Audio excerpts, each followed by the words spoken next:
তো আজকে আমরা কথা শুনবো দোয়ার ব্যাপারে। কিসের ব্যাপারে? দোয়া করেন আপনারা? কার কাছে করেন? দোয়া করা, দোয়া চাওয়া দুইটাই সুন্নাত। দুইটাই কি? আমরা বলি না যে আম্মা আমার জন্য দোয়া করবেন, আব্বা দোয়া করবেন। হুজুরের কাছে বলি হুজুর দোয়া করবেন। বড় ভাইকে বলি ভাই দোয়ায় আমাকে শামিল রাখবেন। বলি ইউসুফের খিলে আপনারা বলেন না বোধহয়? বলেন বলেন, এটা বলবেন। দোয়া চাওয়া, দোয়া করা দুটোই সুন্নাহ। দোয়া চাইতে হয়, মুরব্বীদের কাছে দোয়া চাইতে হয়, আব্বা আম্মার কাছে দোয়া চাইতে হয়। আব্বা আম্মার দোয়া আল্লাহ ফিরিয়ে দেয় না। দোয়া চাইতে দেরি, দোয়া কবুল করে নেয় কে?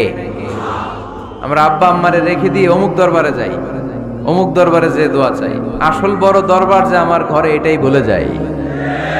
আমার আব্বার চেয়ে বড় কোনো পীর সাহেব আমার জন্য হতে পারে? আমার মায়ের চেয়ে বড় দোয়াকারী আমার জন্য পৃথিবীতে থাকতে পারে? পৃথিবীর সবাই মিলে, সবাই